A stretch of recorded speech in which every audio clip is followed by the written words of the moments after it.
हाय दोस्तों, स्वागत है आप सभी का आपके अपने YouTube channel target with RB पर।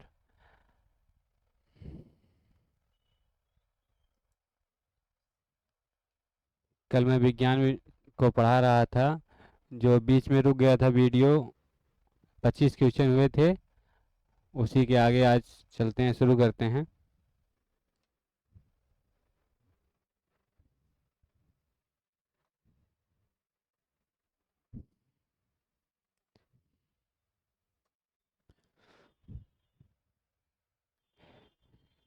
Question number 26।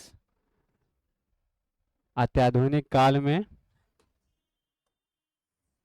अत्याधुनिक काल में निम्नलिखित में से कौन प्रदूषण का कारण है? प्रदूषण का कारण कौन सा है? ऑप्शन ए गंदी नाली, ऑप्शन बी रेडियो धर्मी पदार्थ, ऑप्शन सी ध्वनि, ऑप्शन डी धुआं। बताइए कौन सा ऑप्शन सही होगा। अत्याधुनिक काल में निम्नलिखित में से प्रदूषण का कारण है। बताइए कौन सा ऑप्शन सही होगा। चलिए देखते हैं। अत्याधुनिक काल में निम्नलिखित में से प्रदूषण का कारण है, इसका सही आंसर होगा रेडियोधर्मी पदार्थ। चलिए अगला प्रश्न देखते हैं। प्रदूषण को नियंत्रित किया जा सकता है। ऑप्शन ए है प्रदूषण को नियंत्रित किया जा सकता है। ऑप्शन ए है सीवेज उपचार के द्वारा, ऑप्शन बी विद्युत चालित वाहनों द्वारा, ऑप्शन सी परमाणु बम को रोककर, ऑप्शन डी इनमें से सभी। इन सभी से प्रदूषण को नियंत्रित किया जा सकता है। बताइए कौन सा ऑप्शन सही होगा। प्रदूषण को नियंत्रित किया जा सकता है। ऑप्शन ए है सीवेज उपचार द्वारा, ऑप्शन बी विद्युत चालित वाहनों द्वारा, ऑप्शन सी परमाणु बम को रोककर, ऑप्शन डी है इनमें से सभी। इसका सही आंसर होगा इनमें से सभी। प्रदूषण को कम करना होगा तो हमें सीवेज के उपचार करना होगा। विद्युत चालित जो वाहन हैं उनको बढ़ावा देना होगा, और परमाणु बम जो है इसके हमले जो होते हैं इसके द्वारा बहुत प्रदूषण होता है, इसको रोक देंगे तो प्रदूषण को नियंत्रित किया जा सकता है। चलिए अगला देखते हैं क्वेश्चन 28 नंबर। निम्न में से ऊर्जा अपशिष्ट है। ऑप्शन ए है वाहित मल, ऑप्शन बी है ताप ध्वनि व रेडियो एक्टिव अपशिष्ट, ऑप्शन सी है द्रव अपशिष्ट, ऑप्शन डी है ठोस अपशिष्ट। बताइए ऊर्जा अपशिष्ट कौन सा है। ऑप्शन ए है वाहित मल, ऑप्शन बी है रेडियो ध्वनि व रेडियो एक्टिव, ऑप्शन बी है ताप ध्वनि व रेडियो एक्टिव अपशिष्ट, ऑप्शन सी है द्रव अपशिष्ट, ऑप्शन डी है ठोस अपशिष्ट। तो इसका सही आंसर होगा ताप ध्वनि व रेडियो एक्टिव अपशिष्ट, ऑप्शन बी। ऊर्जा अपशिष्ट पूछा है। क्वेश्चन नंबर 29 देखिए। लाइकेन व ब्रायोफाइटा के किस प्रदूषक के सूचक हैं? लाइकेन और ब्रायोफाइटा किस प्रदूषक के सूचक है? ऑप्शन ए है SO2, ऑप्शन बी है CO2, ऑप्शन सी है CO, ऑप्शन डी है पैन। बताइए कौन सा ऑप्शन सही होगा।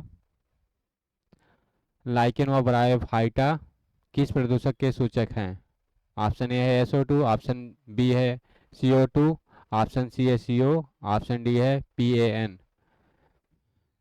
SO2 जो है सल्फर डाइऑक्साइड है, CO2 कार्बन डाइऑक्साइड है, CO जो है कार्बन मोनोऑक्साइड ये है।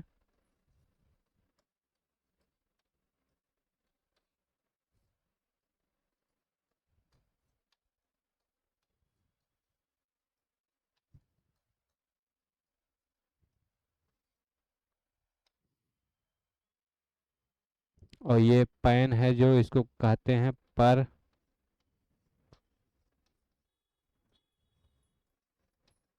ऑक्सिल नाइट्रेट।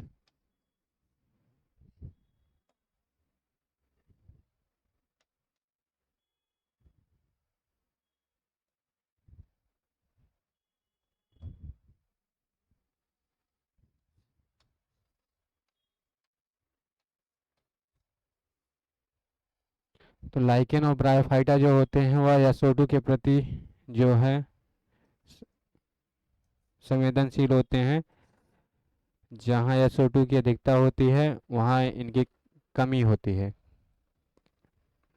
चलिए अगला क्वेश्चन देखते हैं।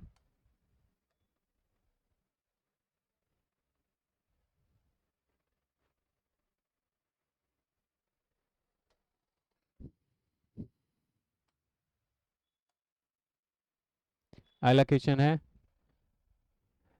जल को प्रदूषित करने वाले हैं, इनमें से कौन से जल को प्रदूषित करने वाले कारक हैं? ऑप्शन ए है पारा और सीसा, ऑप्शन बी है सोना और चांदी, ऑप्शन सी है तांबा और टिन, ऑप्शन डी है पीतल और चांदी। बताइए कौन सा आंसर सही होगा? जल को प्रदूषित करने वाले कारक कौन सा है इसमें से? ऑप्शन ए है पारा सीसा, ऑप्शन बी है सोना और चांदी, ऑप्शन डी है तांबा और टिन, ऑप्शन डी है पीतल और चांदी। देखिए सामान्य ताप पर जो है तांबा ठोस अवस्था में पाया जाता है, और टिन भी ठोस अवस्था में पाया जाता है, सोना भी ठोस अवस्था में पाया जाता है, चांदी भी, पीतल भी। ये सामान्य ताप पर जल में जो है घुलनशील नहीं होते हैं। ये जो पारा होता है जल में घुलनशील होता है, और जल के प्रदूषित करने वाले यही कारक हैं। पारा द्वारा जो है दूषित जल के पारा युक्त दूषित जल के सेवन से मिनी माटा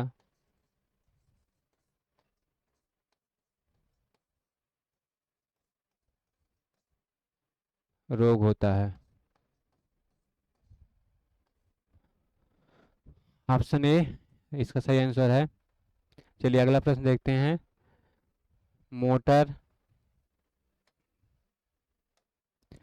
मोटर वाहन प्रदूषण कम करने के उपाय हैं। मोटर वाहन प्रदूषण कम करने के उपाय हैं। ऑप्शन ए है मोटर वाहनों के इंजन के डिजाइन में सुधार करके, ऑप्शन बी है CNG LPG जैसे इंजनों का उपयोग करके, ऑप्शन सी है मोटर वाहनों का समुचित रख रखाव, ऑप्शन डी है इनमें से सभी। क्वेश्चन है मोटर वाहनों के प्रदूषण को कम करने के उपाय। ऑप्शन ए है मोटर वाहनों के इंजन के डिजाइन में सुधार करके, ऑप्शन बी है CNG तथा LPG जैसे इंजनों का उपयोग करके, ऑप्शन सी है मोटर वाहनों का समुचित रख रखाव, ऑप्शन डी है उपयुक्त में से सभी। बताइए कौन सा ऑप्शन सही होगा?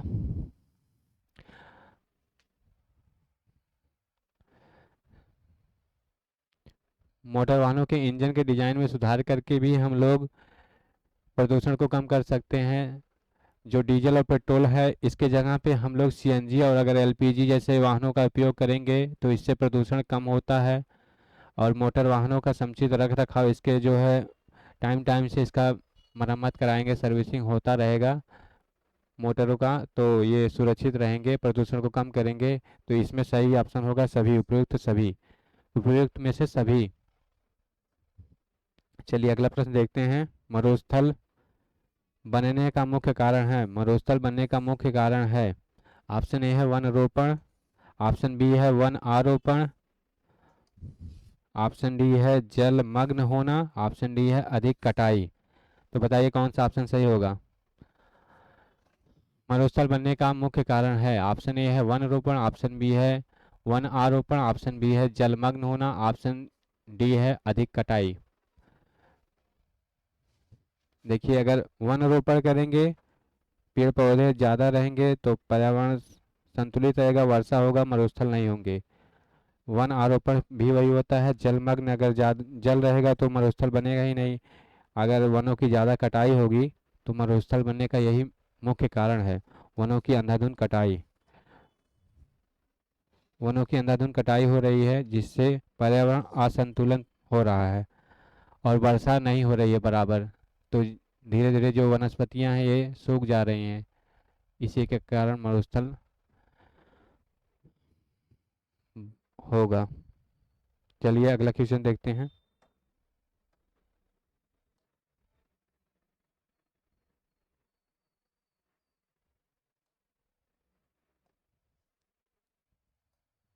अगला प्रश्न है, मेथिल मैग्नीशियम ब्रोमाइड पर जल की क्रिया द्वारा हमें प्राप्त होता है। मेथिल मैग्नीशियम ब्रोमाइड पर जल की क्रिया द्वारा हमें कौन सा पदार्थ प्राप्त होता है? ऑप्शन ए है C2H6, ऑप्शन बी है CH4, ऑप्शन सी है CH3OH, ऑप्शन डी है C2H5OH। बताइए कौन सा ऑप्शन सही होगा? मेथिल ब्रोमाइड मैग्नीशियम ब्रोमाइड पर जल की क्रिया द्वारा हमें प्राप्त होता है। बताइए कौन सा ऑप्शन सही होगा?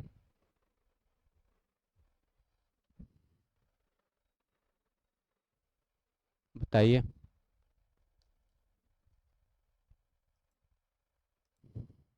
चलिए देखते हैं। मेथिल मैग्नीशियम ब्रोमाइड पर जल की क्रिया द्वारा हमें क्या प्राप्त होता है? Methyl magnesium bromide.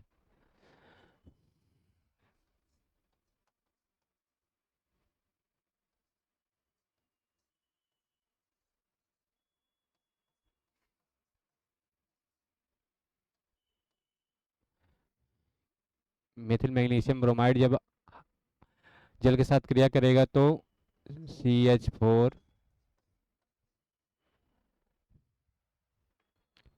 Plus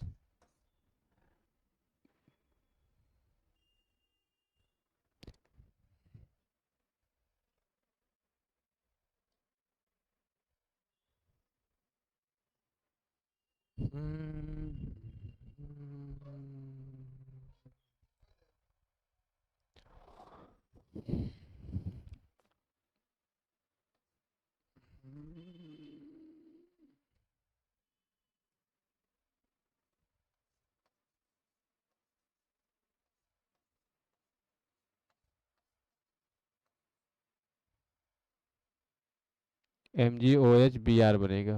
magnesium methyl magnesium bromide जब जल से क्रिया करेगा तो मेथेन बनेगा। ऑप्शन बी इसका राइट आंसर है। चलिए अगला प्रश्न देखते हैं। कौन सा सूत्र कौन सा सूत्र एल्केन को प्रकट करता है? ऑप्शन ए है C2H6, ऑप्शन बी है C3H2, ऑप्शन सी है C7H12, ऑप्शन डी है C9H18। बताइए कौन सा ऑप्शन सही होगा? कौन सा सूत्र एल्केन को प्रकट करता है? बताइए। एल्केन का फार्मूला जो होता है, कल बताए थे हम इसको। एल्केन का होता है CnH2n+2। देखिए इसी के हिसाब से देखिए, अगर दो कार्बन रखेंगे तो C2H2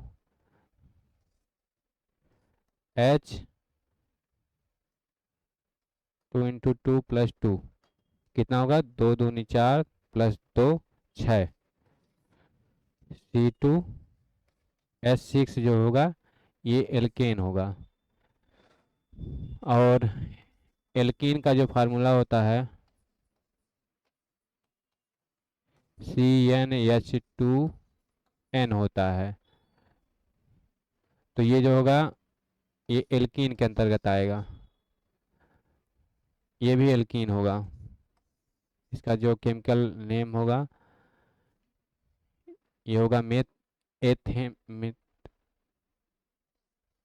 एथेन। ये होगा प्रोपीन होगा।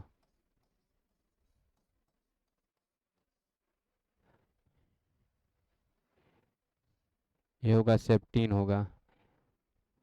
चलिए इसका सही आंसर होगा C2H6। अगला प्रश्न देखते हैं। फलों को पकाने में सहायक है। कच्चे फलों को पकाने में सहायक है। ऑप्शन ए है एथिलीन, ऑप्शन बी है मेथेन, ऑप्शन सी है एथेन, ऑप्शन डी है प्रोपेन। बताइए कौन सा ऑप्शन सही होगा? कच्चे फलों को पकाने में सहायक है। ऑप्शन ए है एथिलीन, ऑप्शन बी है मेथेन, ऑप्शन सी है एथेन, ऑप्शन डी है प्रोपेन। बताइए कौन सा ऑप्शन सही होगा?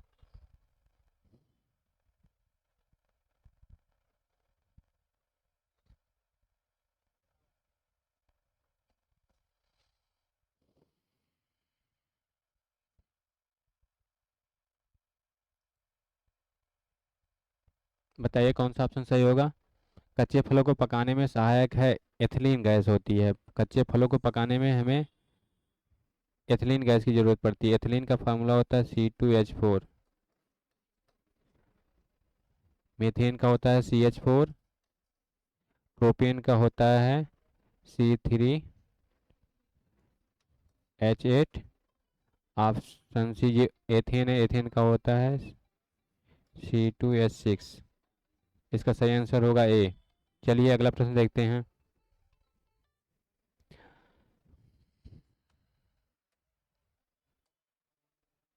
अगला प्रश्न है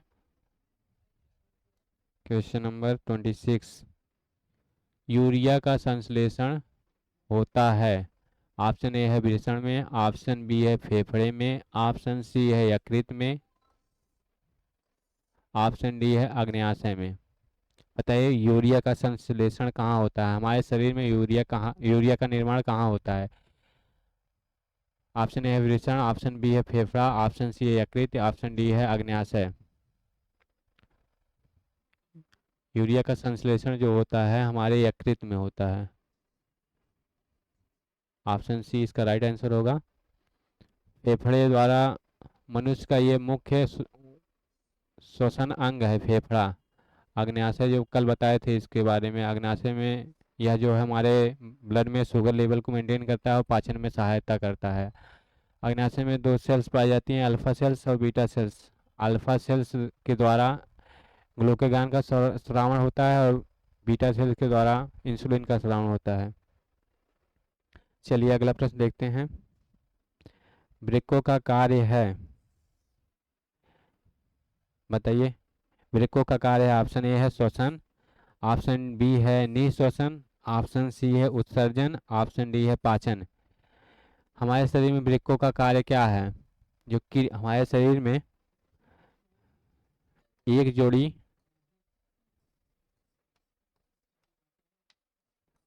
वृक्क को इंग्लिश में कहते हैं किडनी।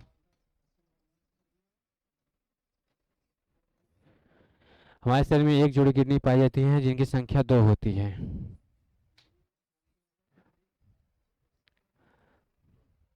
वृक्क जो है हमारे शरीर के मुख्य उत्सर्जी अंग हैं। यह उत्सर्जन में मदद करता है। श्वसन के लिए हमारे शरीर में श्वसन की क्रिया के द्वारा जो है कार्बन डाइऑक्साइड को बाहर किया जाता है और ऑक्सीजन को अंदर लिया जाता है।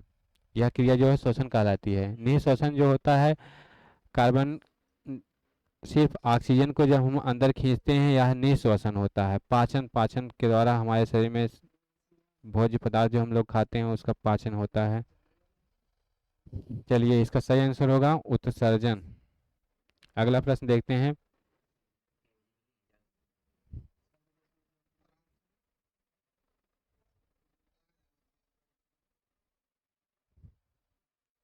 अगला प्रश्न है 38। विलियम हार्वे ने किसकी खोज के लिए प्रसिद्ध हैं। विलियम हार्वे किसकी खोज के लिए प्रसिद्ध हैं। विलियम हार्वे किसकी खोज के लिए प्रसिद्ध हैं। ऑप्शन ए है हृदय, ऑप्शन बी है स्पंदन, ऑप्शन सी है पाचन, ऑप्शन सी है रक्त परिसंचरण। बताइए विलियम हार्वे किसकी खोज के लिए प्रसिद्ध हैं।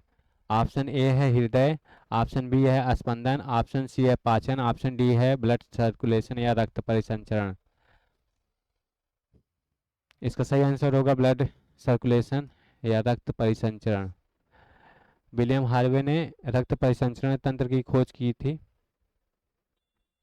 चलिए अगला प्रश्न देखते हैं। निम्नलिखित में से कौन पूरे शरीर को रक्त की आपूर्ति हृदय से करता है। ऑप्शन ए है पेशियां, ऑप्शन बी है धमनियां, ऑप्शन सी है तंत्रिकाएं, ऑप्शन डी है शिराएं। निम्नलिखित में से पूरे शरीर को रक्त की आपूर्ति हृदय से करता है। इनमें से किसके द्वारा जो है हमारे शरीर में रक्त की आपूर्ति की जाती है। बताइए ऑप्शन ए है पेशियां, ऑप्शन बी है धमनियां, ऑप्शन सी है तंत्रिकाएं, ऑप्शन डी है शिराएं। इसका सही आंसर क्या होगा।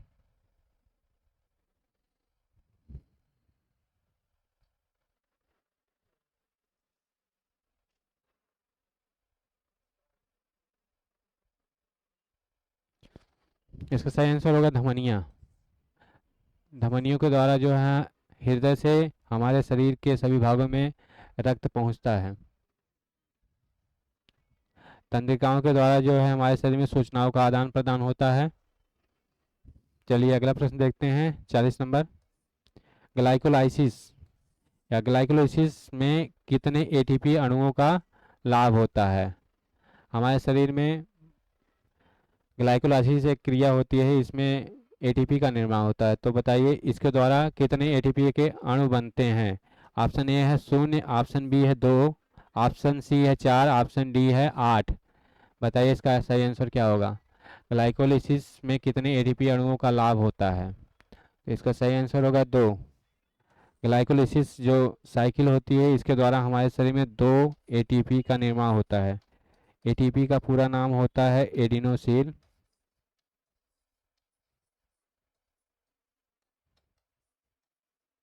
ट्राइफॉस्फेट।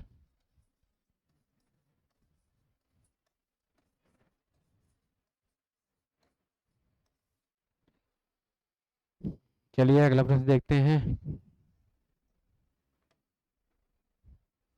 41 नंबर।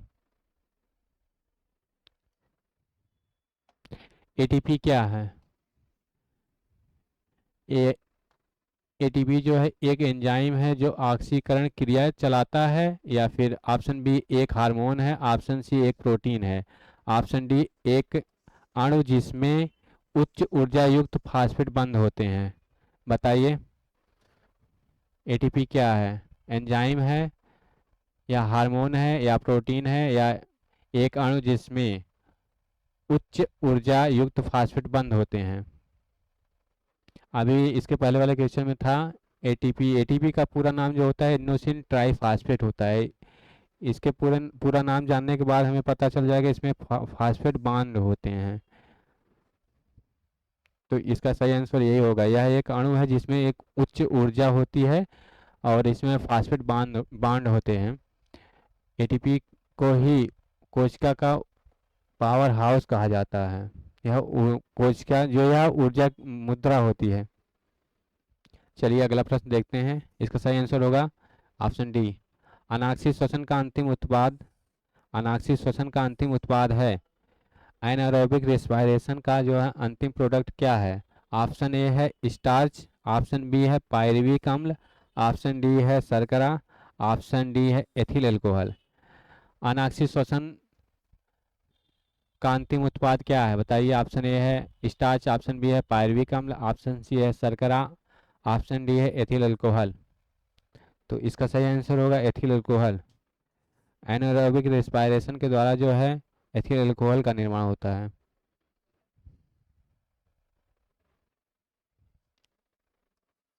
C6H12O6 ये ग्लूकोज का एक अणु है। ऑक्सीजन की एब्सेंट में रिएक्शन होगा तो बनेगा C2H5OH प्लस CO2। यही एथिल अल्कोहल है। इसको बैलेंस करेंगे तो 2C2H5OH प्लस यही बनेगा। यही है एथिल अल्कोहल। चलिए अगला प्रश्न देखते हैं 43। केल्विन पैमाने पर पानी का क्वथनांक होता है। केल्विन पैमाने पर पानी का क्वथनांक कितना होता है? ऑप्शन ए है 373 केल्विन, ऑप्शन बी है 273 केल्विन, ऑप्शन सी है 100 केल्विन, ऑप्शन डी है 230 केल्विन।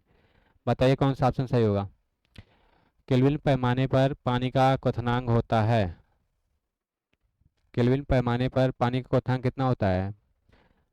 जो पानी का क्वथनांक होता है इसका बॉइलिंग पॉइंट, क्वथनांक मीन्स होता है बॉइलिंग पॉइंट, या जो है डिग्री सेंटीग्रेड में होता है। जब पानी को हम 100 डिग्री सेंटीग्रेड पर गर्म करेंगे तो यह उबलने लगता है, तो यही इसका क्वथनांक होता है। इसको हमको केल्विन में बताना है। तो डिग्री सेंटीग्रेड इक्वल टू होता है K माइनस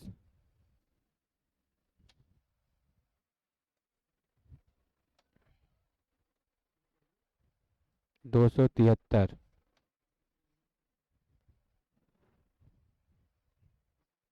100 डिग्री सेंटीग्रेड पर पानी गर्म होता है, तो ये इसका क्वथनांक है, इक्वल टू 273 माइ के माइनस 273। इसको इधर लेके जाएंगे प्लस हो जाएगा, के इक्वल टू होगा 100 प्लस 273।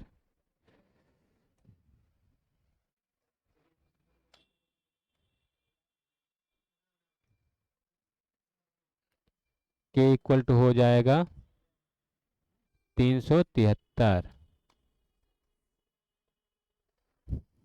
जो केल्विन पैमाने पर पानी का क्वथनांक होता है वह 373 केल्विन होता है। Option A is right answer. चलिए अगला प्रश्न देखते हैं।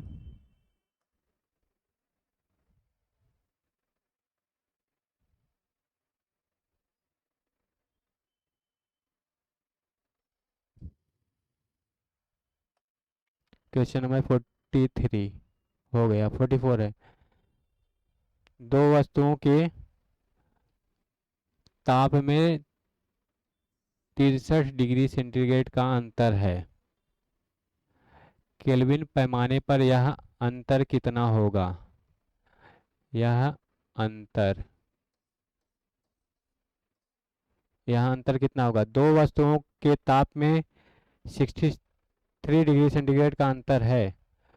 केल्विन पैमाने पर यह अंतर कितना होगा? ऑप्शन ए है 63 केल्विन, ऑप्शन बी है 304 केल्विन, ऑप्शन सी है 35 केल्विन, ऑप्शन डी है 433 केल्विन। बताइए कौन सा ऑप्शन सही होगा? एक फार्मूला होता है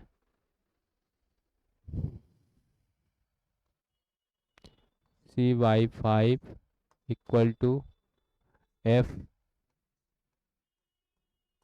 minus 32 upon 9 equal to K minus 273।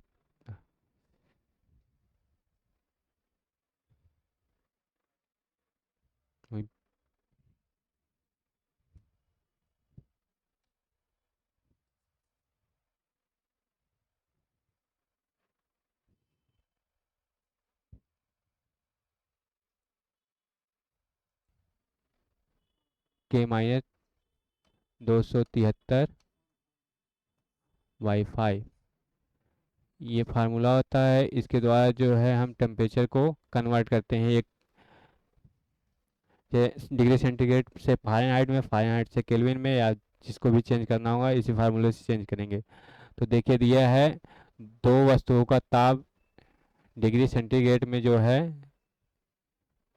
63 degree centigrade दिया है, इसको हमको केल्विन में बदलना है। तो इसका फार्मूला है, इसको डायरेक्ट लगाएंगे, C इक्वल टू के माइनस 27300। तो 63 डिग्री सेंटीग्रेड बराबर के माइनस 273। इसको इधर लेके जाएंगे प्लस हो जाएगा, के इक्वल टू हो जाएगा 273 प्लस 63। इसको जोड़ेंगे कितना आएगा? 3 3 6, कितना होगा? 300 डिग्री 336 केल्विन होगा। 63 डिग्री को अगर हम 63 डिग्री सेंटीग्रेड को अगर हम केल्विन में बदलेंगे तो यह हो जाएगा 336 केल्विन। तो इसमें जो है सब ऑप्शन गलत दिए हैं, एक ऑप्शन बना लीजिए।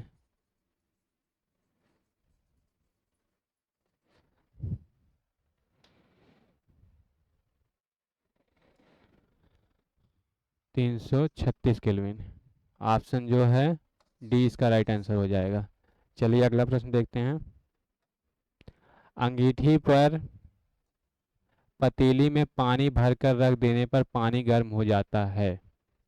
अंगीठी पर पतीली में पानी भरकर रख देने से पानी गर्म हो जाता है, या किसके कारण होता है? ऑप्शन ए है चालन या विकिरण, चालन तथा विकिरण द्वारा, ऑप्शन बी है संवहन तथा विकिरण द्वारा, ऑप्शन सी है चालन तथा संवहन द्वारा, ऑप्शन डी है चालन संवहन तथा विकिरण तीनों विधि के द्वारा।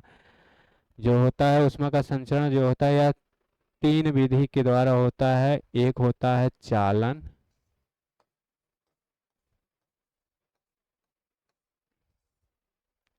एक होता है संवहन,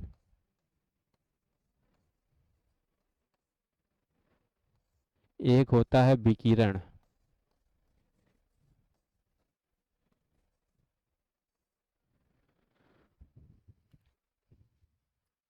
चालन के द्वारा जो है ठोस में ऊष्मा का संचरण होता है, चालन द्वारा ठोस में होता है ऊष्मा का संचरण, और संवहन द्वारा जो होता है द्रव व गैसों में भी होता है। विकिरण जो होता है, विकिरण में ऊष्मा के संचरण के लिए किसी भी माध्यम की आवश्यकता नहीं होती है। जैसे सूर्य से प्रकाश जो है पृथ्वी पर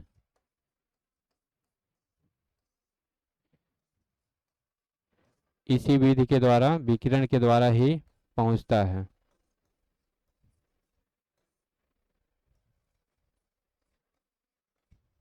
द्वारा आता है। तो इसमें सही होगा ऑप्शन संवहन द्वारा ही सिर्फ होगा, यही सही होगा। ऑप्शन सीरीज में बहुत गलत दिए हुए हैं, सीरीज के भरोसे नहीं रहिए, नहीं तो फिर उसके बाद आपका ऑप्शन गलत हो जाएगा, आंसर एग्जाम में नंबर कट जाएगा। चलिए अगला प्रश्न देखते हैं। सूर्य के प्रकाश की ऊर्जा पृथ्वी तक पहुंचती है। देखिए अगला ही क्वेश्चन वही आ गया। सूर्य के प्रकाश की ऊर्जा जो है पृथ्वी तक पहुंचती है। ऑप्शन ए है विकिरण द्वारा, ऑप्शन बी है संवहन द्वारा, ऑप्शन सी है चालन द्वारा, ऑप्शन डी है चालन एवं संवहन दोनों द्वारा। सूर्य का जो प्रकाश है उसकी ऊर्जा जो है पृथ्वी तक किस विधि द्वारा पहुंचती है, अभी हमने इसको बताया था, इसके पहले ही था। इसका जो है सही आंसर होगा विकिरण द्वारा। सूर्य से जो प्रकाश की ऊर्जा होती है वह हमारी पृथ्वी पर विकिरण के द्वारा पहुंचती है। ऑप्शन ए इसका सही आंसर होगा। चलिए अगला प्रश्न देखते हैं।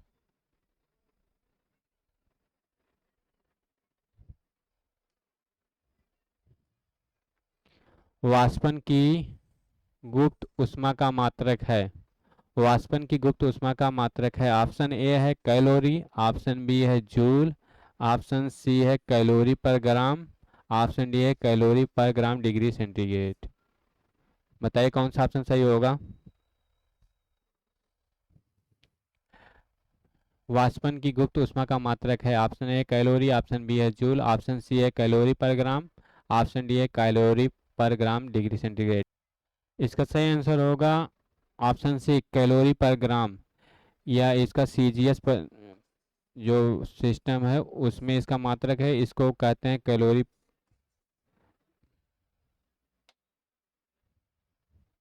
एसआई सिस्टम में जो है इसका जो है मात्रक होगा जूल पर ग्राम, या इसको लिख देंगे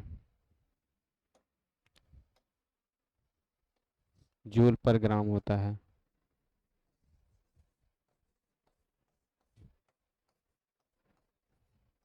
ये होगा एसआई सिस्टम में इसका मात्रक होगा।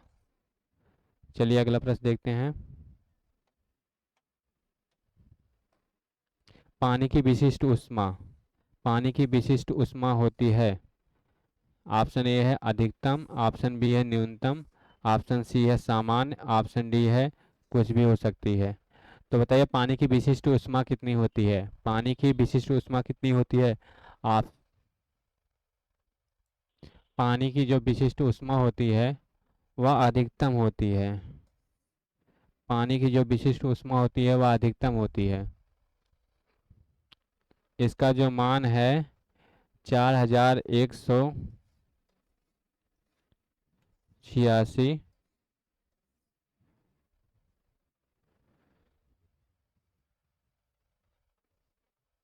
कैलोरी।